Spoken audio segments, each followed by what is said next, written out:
Hello, ladies, and welcome to Empowers Women's Empowerment.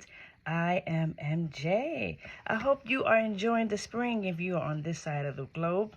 Spring is coming in slowly but surely, but it's nice today, and I'm so happy that it's nice today. Today, we're going to talk about clutter, decluttering. So now I don't want us to get it mixed up with hoarding. So hoarding is definitely a psychological disorder that the person loves to collect items and don't let go of items for years and years and years, and they don't use their occupation, their place of occupancy, as a dwelling place to actually live. It's not livable. So they may have hold on to things for years and years and years. Some things are because of trauma. Most of the time it's trauma, holding on to something that they probably lost from a loved one, or they just like to collect items from outside, bring them in. And we're talking about rooms that are just filled up with so many items that can literally go to the ceiling. So I'm not talking about you if you have that today, but I'm praying that if you do hear me and you are suffering from hoarder disease, most people who have hoarding disease don't even realize it. They don't recognize it as that. They just feel like they just want to hold on to things and they're having trouble letting go. But it's not the case. Okay, but I pray and hope that you will get the help that you need. So now back to cluttering and decluttering. And so spring is one of the best times to declutter. But there's some people who don't experience spring in certain parts of the world. Well, you would say spring, but not as what we call it here. But just a time where to get rid of things, because clutter can really affect your mind. So I want to talk about the mind first in clutter. It kind of like suppresses you. It doesn't give you clarity. It doesn't help you to feel, to think about whatever. Maybe God has given you things that he wants you to do, but because of that clutter, the heaviness, so much things, the thinking process cannot flow because you're being suppressed. And maybe you want to give birth to an idea that God's been placing in your heart, or you have something that you started, but you just feel stuck. Clutter is one of the ways that can really keep a brain mentally, it kind of can keep you stuck. Like you can't think clearly at all. And it just really affects the mental status of a person. It can keep you depressed. And actually in women, it releases a lot of cortisol, believe it or not. Because imagine you coming in from a hard day if you're working, and the life that you probably have to deal with as far as your boss or your coworkers, and maybe just getting home from work, the anxiety that you have to go through to leave and to come in, and then you come into a home that's just full of clutter all over the place. It's difficult for the body to continue to stop releasing the cortisol. So it would just continue because all over the place may be just full of clutter. And so I want us to recognize that as one of the mental things that can affect us. When we have too much clutter around us, we may have something that we want to give birth to, something that we want to do, or maybe we want to do something more in life, or maybe you want to just exercise more, maybe you want to, but just coming home and just seeing all of that unconsciously suppresses you mentally. And physically, it's not really hygienic, really, to have so much stuff all over the place. And sometimes when we have a lot of clutter, a lot of that stuff accumulates a lot of dust mites, all kinds of things that can give birth to things that help affect us physically. And so we want to kind of think about the physical aspects of clutter and what it does, and giving off stuff into the air, because some people have a whole bunch of clothes all over the place that's probably turning into things that have been there for years and months and in the corner of some place. And then you want to think about the social aspect of it. So if you're living with someone, a spouse, a roommate, and they're not like that, and they have to come home to you every day and dealing with that, it's so frustrating. Because especially if they're talking to you, you don't want to listen. You want to continue to not take care of your clutter. It can actually affect you socially. And if you're single, definitely, if you're meeting with this hot guy and he comes to your home on a date and you decide to bring him there and he sees all this clutter, he's going to be like, oh gosh, she really looked good. She was put together. But I just can't believe what's happening in here. Or vice versa for some dudes, they smelling good, they chisel, they, all the works. And then when you get to their house, you're like, dude, for real, you ain't washed clothes in months? What you do, buy clothes every day? There's literally people who actually buy clothes every day because they don't want to wash them clothes.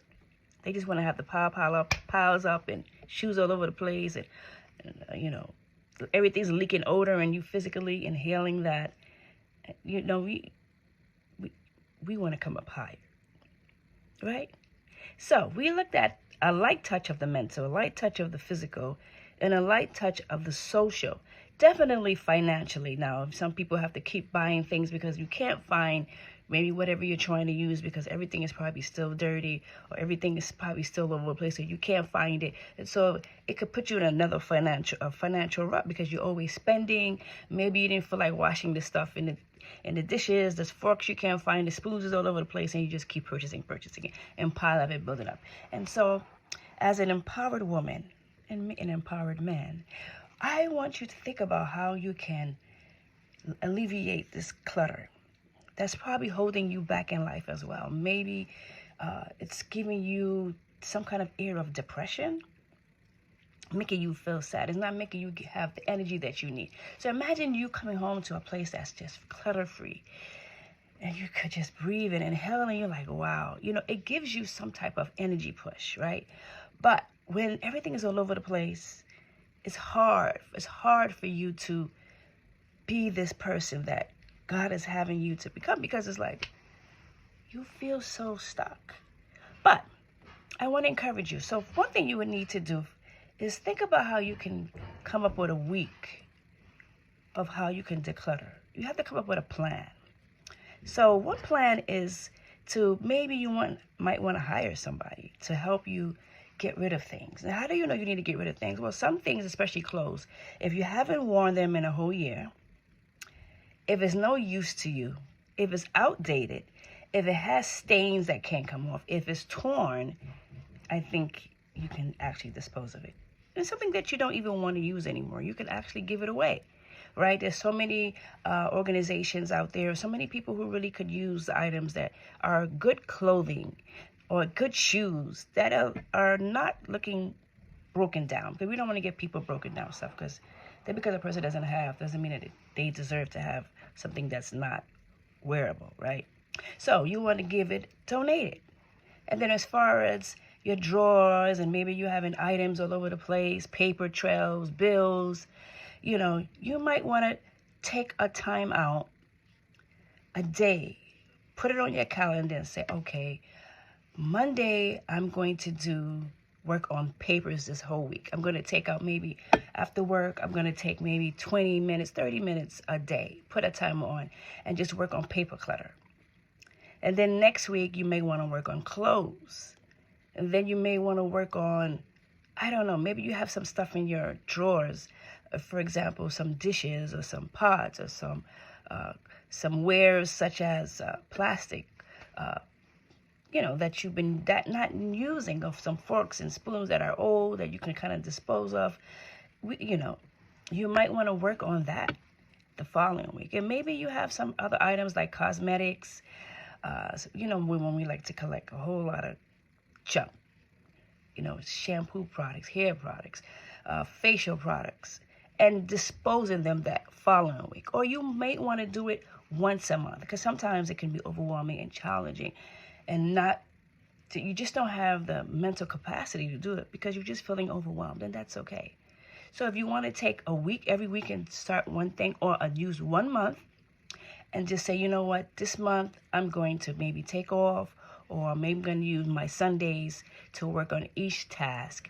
Maybe I have a lot of plasticware in my kitchen that I'm not using. I have some pots I'm not using. I have some that it's not even usable. I'm going to just get rid of them. I'm going to clear out my kitchen and I'm going to make it nice. I'm going to probably clear out my cabinets, and that month, the next month, I'll focus on the clothes. The next month, I'll focus on shoes. And maybe I have a whole bunch of cosmetics that I'm not using that's outdated, and maybe some hair products, facial products, body products that are just sitting in my bathroom cabinet, and I'm going to focus on that. So taking it one day at a time, because you want to be able to have optimizing health holistically, and clutter can definitely keep us suppressed. And sometimes we could be doing things and trying to have all this goal, but there's something that's just keeping us down. For example, you may have old sheets and comforters that is not serving you. You want to just kind of take your time and look at your linen, your towels, another week or another month, and focus on that and see how you can just get everything done. And there may be other items that you may have in your home that I don't even know of. Maybe old books and things like that, and old papers and bills that are just piling up, and you need to just take that month to just do a shredding day. How about that plan? So, I want to hear from you. What are you doing? What have you been doing to keep your place not clutter? Because sometimes we have to come up with a system. And after you finish doing that, you may want to come up with a system. The same system that I'm just telling you about. Maybe once a month or every week, whatever works for you, you will continue to keep one of those items nice and clutter-free. Right? You want to keep them nice and clutter-free. So, for example, maybe one month you're going to say, okay, I'm going to focus on my closet. I'm going to make sure that everything is organized. I mean, you don't have to be a perfectionist where you want everything to be coded in your drawer, color-coded. Just every woman is not domesticated. We're all not domesticated. So I don't want you to feel bad like, oh, I'm not another Martha Stewart. You don't have to be a Martha Stewart.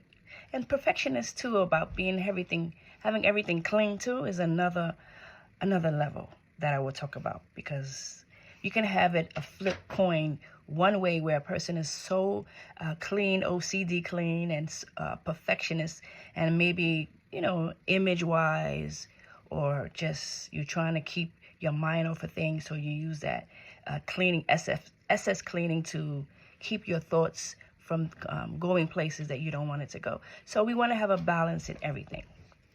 Right, so back to what I was saying, because I just wanted to clear that up. So you don't have to be a domestic queen. And hiring somebody, if you have the funds, or asking for help, is also a good way. Having someone come over and say, can you please help me organize? My brain right now is not, I just don't even know which way to start. And that's okay. It's okay. But to start. And I like the fact that I was giving you, if you want to do something, a goal once a month is fine. Once a week is fine. But I just need you to get to it. Just get to it, so that you can be free holistically and achieve whatever you have a passion for, a drive for. And sometimes something as little as the clutter in your space can really keep you down unconsciously, mentally, physically, emotionally, and definitely socially. And you don't want that to be you. Empower women, and yes, men too. So I am encouraging you, get started, get decluttered, get organized, take your time, come up with a plan. Make sure that if you finish doing all your decluttering, you may want to stick to that same skill set that you developed to keep the place clean and clutter-free. Meaning, if you decided to use that once a month to clean up your place or organize your place, use the same thing. So, okay, so this month I'm going to do that same thing. I'm going to go back to my closet, my drawers, and make sure that everything is clutter-free, is organized the way I like it organized, right?